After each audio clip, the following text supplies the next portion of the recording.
प्रिय विद्यार्थियों, आज की क्लास में हम अध्ययन करने जा रहे हैं क्लास 11th और 12th से संबंधित जो भी इम्पोर्टेंट फार्मूलेज है जो कि घर्षण के रिलेटेड है, किससे, फ्रिक्शन से रिलेटेड है, वो सभी से फार्मूले, डेफिनेशन व एक एक चीज़ आपको इम्पोर्टेंट रूप से बता दूंगा। निर्देश तंत्र किसे कहते हैं? निर्देश तंत्र होता क्या है?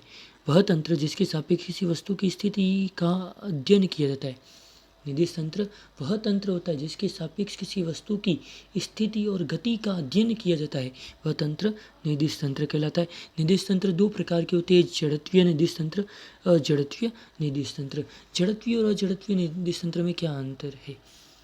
जड़त्वीय निर्देश तंत्र वे तंत्र होते हैं जो कि न्यूटन की गति के नियमों की पालना करते हैं, जो कि न्यूटन की गति के नियमों से संबंधित होते हैं, वे सभी जड़त्वीय निर्देश तंत्र कहलाते हैं। जबकि अजड़त्वीय निर्देश तंत्र वे निर्देश तंत्र होते हैं जो कि न्यूटन की गति से रिलेटेड नहीं होते हैं। अब जड़त्वीय निर्देश तंत्र के एग्जाम्पल बहुत पड़े, अजड़त्व के एग्जाम्पल बहुत पड़े। न्यूटन गति के नियम जहाँ लग रहे जड़त्व में आ जाएगा। घर्षण किसे कहती है? घर्षण का मतलब होता है जब हम किसी वस्तु पर बल लगाते हैं तो उसके विपरीत दिशा में भी एक बल लगता है।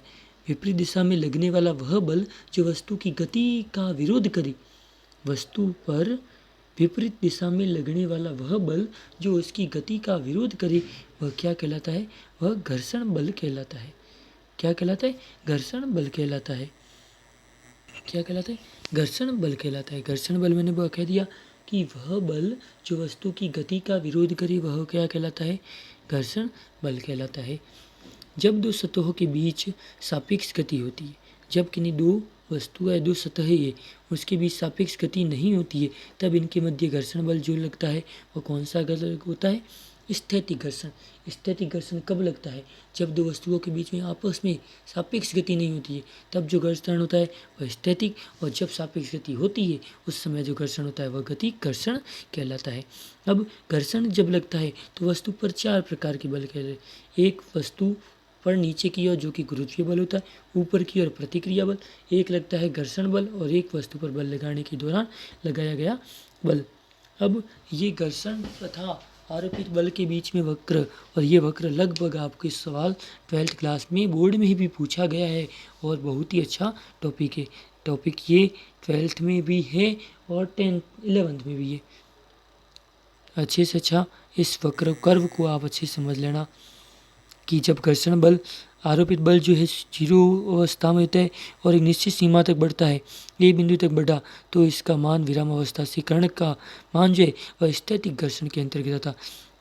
फिर जैसे एक बार और बढ़ाया जाता है तो एक अवस्था आती है गतिक घर्षण के दौरान, और गतिक घर्षण और स्थैतिक घर्षण दोनों ही आ जाती है। फिर घर्षण के नियम। घर्षण के दो और तीन नियम होते हैं, जिनमें सबसे इम्पोर्टेंट नियम सीमांत घर्षण बल। सीमांत घर्षण बल, ये में सीधा ध्यान रखना, सीमांत घर्षण बल जो है वह प्रतिक्रिया बल के समानुपाती होता है। सीमांत घर्षण बल जो है वह विलंब प्रतिक्रिया बल के समानुपाती होता है। मतलब F समानुपाती R, F equal to mu R. यहाँ म्यू क्या है? घर्षण नियतांक है। म्यू क्या है? घर्षण नियतांक है। और हमेशा ध्यान रखना गतिक घर्षण गुणांक जो है वह स्थैतिक घर्षण गुणांक से कम होता है। गतिक घर्षण गुणांक का मान स्थैतिक घर्षण से कम होता है, और घर्षण गुणांक का मान सदैव 1 से कम होता है। ये हमारे पास नंबर तीसरा कि घर्षण गुणांक का मान किससे कम होता है? 1 से कम होता है। एक एक चीज़ हमें ध्यान रखनी है और एक एक चीज़ अच्छे से समझ में आनी चाहिए, अच्छे से आनी भी चाहिए। फिर घर्षण कोण किसे कहती है? अभिलंब प्रतिक्रिया बल और घर्षण के परिणामी का अभिलंब प्रतिक्रिया बल और घर्षण के परिणामी का अभिलंब प्रतिक्रिया बल के साथ जो कोण बनाया जाता है वह कोण जो है घर्षण कोण कहलाता है। प्रतिक्रिया बल तथा घर्षण बल के परिणामी व अभिलंब प्रतिक्रिया बल के बीच बने कोण को घर्षण कोण कहते हैं।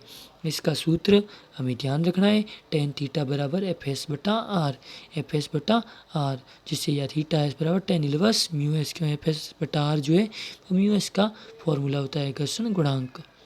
इस कौन सा घर्षण? स्थैतिक घर्षण गुणांक। एस का मतलब स्टैटिक। फिर विराम कोण। जब कोई पिंड किसी नत समतल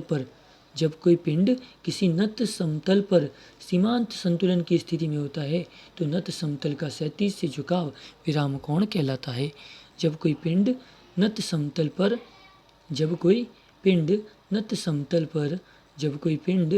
किसी नत समतल पर सीमांत संतुलन की स्थिति में होता है तो नत समतल का क्षैतिज से झुकाव जो है वह क्या कहलाता है? विराम कोण कहलाता है। जब कोई पिंड किसी नत समतल पर सीमांत संतुलन की स्थिति में होता है तो नत समतल का क्षैतिज से जो झुकाव होता है वह विराम कोण कहलाता है। और विराम कोण के लिए मैं अलग से डायग्राम बता दूं। ये डायग्राम आपके पास विराम कोण के लिए आया। जैसे मेरे पास नत समतल मतलब अल्फा कोण पर कोई पिंड है, मतलब अल्फा कोण पर कोई सड़क है, इसके ऊपर रखा हुआ है कोई पिंड। तो पिंड में देखो कौन कौन से बल, एक तो मैंने कहा भी गुरुत्व बल, वो नीचे ही लगता है। अल्फा कोण पर बना रहा है तो अल्फा के साथ जो पहला घटक है क्षैतिज और ऊर्ध्वाधर घटक दो होती है, mg कोस अल्फा और mg साइन अल्फा। प्रतिक्रिया बल ऊपर की दौर Fs लगा। अब यहाँ पर r जो है वो किसके इक्वल हो गया? mg कोस अल्फा के। Fs किसके इक्वल हो गया? mg साइन अल्फा के। ये दोनों ही हमें ध्यान रखने, दोनों ही फॉर्मूले एक एक चीज़ काम की है। नेक्स्ट क्लास में मैं कार्य ऊर्जा और सामर्थ्य मतलब कार्य ऊर्जा और शक्ति के बारे में आपको बताऊंगा। जितना हो सके अच्छे से अच्छा गहनता से अध्ययन करो और आपको अच्छी सफलता मिले।